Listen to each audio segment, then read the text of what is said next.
வெற்றி நடை போடுகிறது. Avni Cinemax Khushbu, Benz Media ACS Arunkumar வழங்கும் சுந்தர் சியின் அரண்மனை 4 இசை ஹிப்ஹாப் தமிழா. டூரிங் டாக்கிஸ் ரசிகர்களுக்கு வணக்கம். வாங்க லென்ஸ் நிகழ்ச்சிக்கு போகலாம்.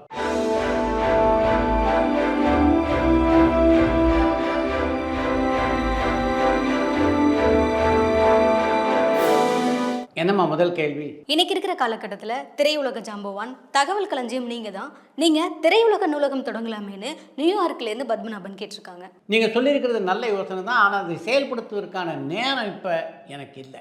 ரஜினிகாந்த் நடிச்ச ஊர்காவலன் படத்துல ரஜினிகாந்துக்கு தம்பியா நடிச்ச நடிகர் யாருன்னு கொஞ்சம் சொல்ல முடியுமான்னு பாலக்கோடுலேருந்து சங்கர் கேட்டிருக்காங்க.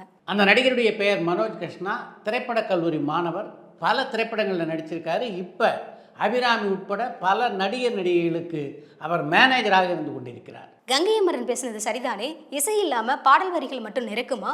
வைரமுத்து இப்படி பேசுனது சரியா? இதை பத்தி உங்களுடைய கருத்து என்னன்னு கோவை புதூர்லேருந்து பாபு கேட்டிருக்காங்க. இசை இல்லாமல் பாட்டு வரிகள் சிறக்காது, பாட்டு வரிகள் இல்லாமல் இசை நிலைக்காது.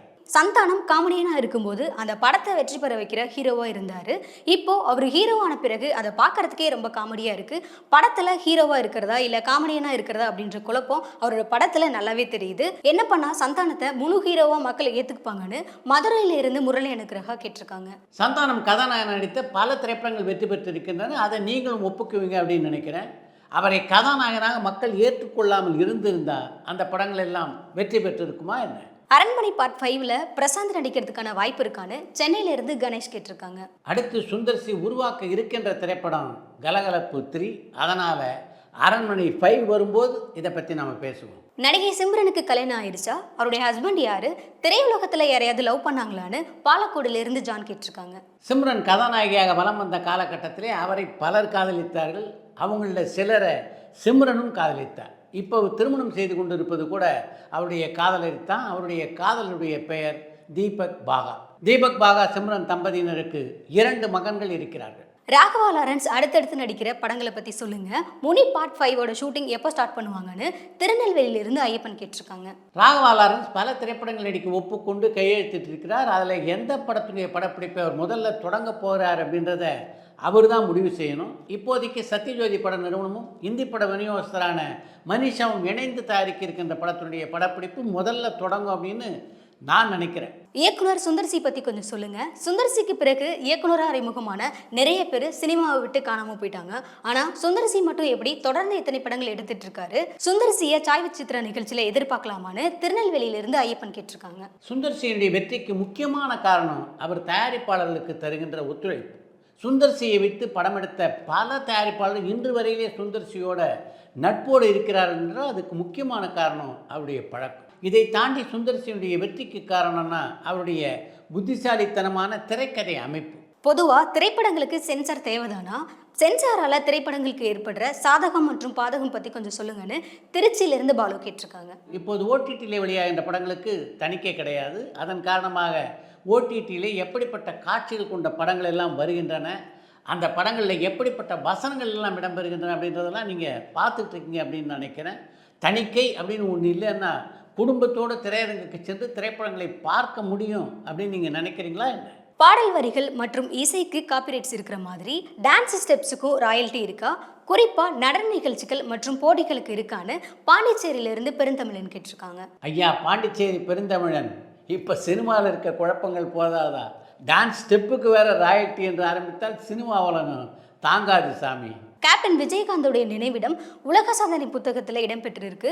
இதை பற்றி உங்களுடைய கருத்து என்னன்னு ராயக்கோட்டையிலிருந்து முரளிக்குமார் கேட்டிருக்காங்க. உலக சாதனை புத்தகத்திலே விஜயகாந்தனுடைய நினைவிடம் இடம்பெற்றிருக்கிறது என்றால் அதுக்கு முக்கியமான காரணம் விஜயகாந்தனுடைய ரசிகர்களும் தொண்டர்களும் தான். விஜயகாந்த் இன்றைக்கு நம்முடைய இல்லை என்றாலும் எல்லோருடைய மனதிலும் எந்த அளவு நிறைந்திருக்கிறார் என்பதற்கு சாட்சி தான் அவருடைய நினைவிடத்திலே நாளும் கூடுகின்ற கூட்டம். தமிழ் சினிமாவில் இப்போ இருதுருவ போட்டி நடிகர்கள் இல்லை. இதுதான் தமிழ் சினிமா ஆரோக்கியமாக இல்லாததுக்கு காரணமானு திருச்சியிலிருந்து பாலு கேட்டிருக்காங்க. ஐயா பாலு, திரையுலகை விட்டு விலகப் போகிறேன் அப்படின்னு விஜய் அறிவித்திருக்கிறாரே தவிர இன்னும் விலகலை. அதனால் இன்றைக்கும் பார்த்தீங்கன்னா ரஜினி, கமல், விஜய், அஜித் என்று இருதுருவ போட்டி தொடர்ந்து கொண்டு தான் இருக்கிறது. மாவீரன் படத்தில் வர ஹவுசிங் போர்டு ரியலா இல்லை செட்டிங்கானு அவஞ்சிக்கரையிலேருந்து பப்பு கேட்டிருக்காங்க. மாவீரன் திரைப்படத்தில் இடம்பெற்றிருந்த அந்த வீடு கலை இயக்குனரால் உருவாக்கப்பட்ட வீடு. குணா குகைக்கு போக இப்போ ரெஸ்ட்ரிக்ஷன் இருக்கு. அந்த படத்துல குணா சாங்கை எப்படி சந்தான பாரதி எடுத்தாருன்னு அமைச்சக்கரையிலேருந்து பத்மநாபன் கேட்டிருக்காங்க. நீங்களே உங்களுடைய கேள்வியில் இப்போது தடை விதிக்கப்பட்டிருக்கின்ற குணா குகை அப்படின்னு தெளிவாக குறிப்பிட்டிருக்கீங்க. அதனால் குணா படம் உருவான காலகட்டத்தில் அங்கே படமாக்குவதற்கு எந்த தடையும் இல்லை அப்படின்றது தான் உண்மை. இளையராஜா மற்றும் வைரமுத்துக்கு இடையில சமீபத்தில் நடக்கிற பிரச்சனையை பத்தி உங்களுடைய கருத்து என்னன்னு திருச்சியிலேருந்து பாலு கேட்டிருக்காங்க. இளையராஜா வைரமுத்து பிரச்சனை இப்போதுதான் இருக்கிறது, பல காலமாக தொடர்ந்து கொண்டிருக்கிறது. வைரமுத்து தன்னுடைய பதிவில் ஞானி அஞ்ஞானி என்ற அந்த வார்த்தைகளை தவிர்த்திருந்தார்னா இந்த பிரச்சனை வளர்ந்திருக்காது அப்படின்றது என்னுடைய எண்ணம். தமிழ் சினிமாவில் பெஸ்ட் காமெடி மூவி டைரக்டர்னு சுந்தர் சியை சொல்லலாமா? உங்களுடைய பார்வையில் 3 பெஸ்ட் காமெடி மூவி டைரக்டர்னு யாரை சொல்லுவீங்கன்னு பூனேலேருந்து பிரவீன் கேட்டிருக்காங்க. நல்ல நகைச்சுவை படங்களை தரக்கூடிய இயக்குனர் என்று சுந்தர் சியை தாராளமாக சொல்லலாம். நம்முடைய தமிழ் சினிமாவளத்தை பொறுத்த வரைக்கும் ஸ்ரீதர், சி.வி. ராஜேந்திரன், சித்ராலயா, கோபு, மௌலி, எம். ராஜேஷ் என்று பல நல்ல நல்ல இயக்குனர் நகைச்சுவை படங்களை தந்திருக்கிறார்கள். Actress P R. Varalakshmi, K. Balachander மற்றும் பாரதிராஜாவுடைய இயக்கத்தில் நடித்த படங்கள் என்னென்னு சென்னையிலிருந்து கௌஷிக் கேட்டிருக்காங்க. கே. பாலச்சந்தருடைய இயக்கத்திலே பி.ஆர். வரலட்சுமி நடித்த திரைப்படம்னா அது நான் அவனில்லை என்ற திரைப்படம். பாரதிராஜனுடைய இயக்கத்திலே பி.ஆர். வரலட்சுமி நடித்தது ஒரு தெலுங்கு படத்தில்.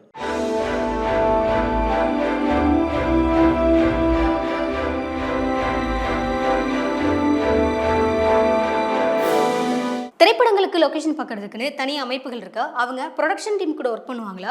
அப்படி இல்லைனா இயக்குநர்களோட ஒர்க் பண்ணுவாங்களான்னு பண்ருட்டியிலிருந்து ராகுல் கேட்டிருக்காங்க. இப்போதெல்லாம் ஒவ்வொரு ஊரிலும் ஒவ்வொரு நாட்டிலும் அந்த ஊரிலே உள்ள அந்த நாட்டிலே உள்ள படப்பிடிப்பு தலங்களை சுற்றி காண்பிப்பதற்கென்று பலர் இருக்காங்க. அவங்களோடு தொடர்பு கொண்டு தயாரிப்பு நிர்வாகி தான் அந்த ஏற்பாடுகள் எல்லாம் செய்து தருவார். அதற்கு பின்னால் தான் படத்தினுடைய இயக்குனர், தயாரிப்பாளர், கலை இயக்குனர், ஒளிப்பதிவாளர் ஆகியோர் அந்த இடங்களை பார்க்க செல்வார்கள். அடுத்து இன்று ஒரு தகவல். பிரசவத்துக்கு ஊருக்கு செல்ல வேண்டும் என்று தன்னுடைய கணவனிடம் கேட்கிறார் மனைவி. உங்கள் ஊர்லேருந்து கோவைக்கு செல்வதென்றால் 30 கிலோமீட்டர் ஆகும், அதனால் சரியான மருத்துவ வசதிகள் உனக்கு கிடைக்காம போக வாய்ப்பு இருக்குது. உன்னுடைய அம்மாவை இங்கே வர சொல், பிரசவத்தை இங்கேயே வைத்துக்கொள்ளலாம் என்கிறார் கணவன். அந்த அம்மாவை பொறுத்த வரைக்கும் கணவன் எடுத்து பேசி அறியாதவங்க அவங்க, அதனால் உடனடியாக ஒப்புக்கொள்கிறார். பிரசவ காலம் வர தன்னுடைய மனைவியை கல்யாணி மருத்துவமனையில் சேர்க்கிறார். அவர் மருத்துவர்கள் பரிசோதித்து பார்த்துவிட்டு எப்படியும் 2-3 நாள் ஆகும் குழந்தை பிறக்க அப்படின்னு நினைக்கிறேன், நீங்கள் வீட்டுக்கு போயிட்டு நாளை காலையில் வாங்க என்று அந்த கணவரிடம் சொல்கிறார். அன்றைக்கு இரவு கடும் மழை. 2 மணி அளவிலே கணவருக்கு ஃபோன் வருகிறது, உங்களுக்கு பையன் பிறந்திருக்கிறான் என்று. அந்த கணவன் அடைந்த சந்தோஷத்துக்கு அளவே இல்லை என்று தான் சொல்ல வேண்டும். கொட்டும் மழையில் கல்யாணி ஆஸ்பத்திரியை நோக்கி போகிறார் அந்த கணவன். ஆஸ்பத்திரியில் போய் குழந்தையை பார்த்தபோது அவர் அடைந்த அந்த சந்தோஷம் இருக்க, அதை வார்த்தைகளால் விவரிக்க முடியாது என்று தான் சொல்ல வேண்டும். ஒரு சின்ன பிரம்பு தொட்டில் துணி ஒன்றை விரித்து அதன் மேல் அந்த குழந்தையை படுக்க வைத்திருக்கிறார்கள். தன்னுடைய கையால் அந்த பிரம்பை பற்றியபடி இருக்கிறது அந்த குழந்தை. அந்த குழந்தையே ஒரு 10 நிமிஷம் பார்த்து கொண்டிருந்தார் அந்த கணவன். அப்படி கல்யாணி மருத்துவமனையிலே கடும் மழைக்கு நடுவே பிறந்தவர் தான் இன்றைக்கு தமிழ் சினிமாவிலே மிக முக்கியமான இடத்திலே இருக்கின்ற சூர்யா.